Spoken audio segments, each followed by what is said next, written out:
Is Russia and Ukraine old news, or should we forget about it?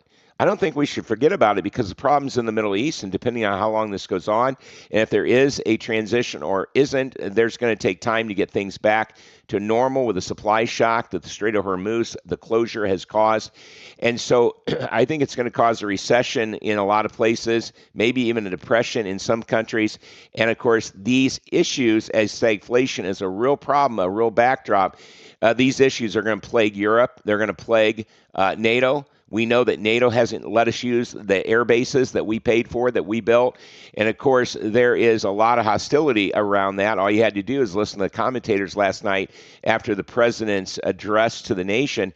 And you can tell that there is a lot of discrepancy here on what Europe believes we should be doing and what we believe we should be doing. Europe doesn't want to support Israel in a lot of cases. Europe wants to save face over there for their citizens. Europe's got a problem with their economy, folks, a problem with their debt structure, a problem with how the EU is brought together.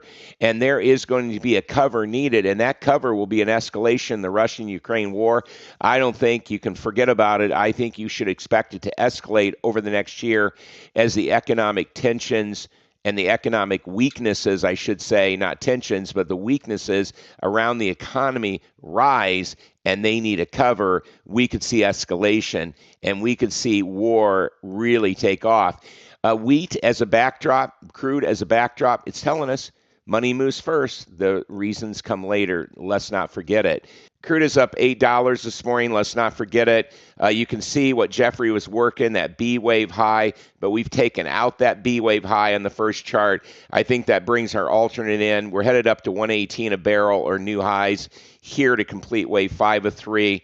Hey, if we go troops on the ground this weekend, if things get really dicey, you're going to see crude open up Sunday into Monday up $15, $20. It'll be risk on. It'll be risk off to the stock market, to things like Bitcoin. Stay tuned, but I think we have higher prices to come.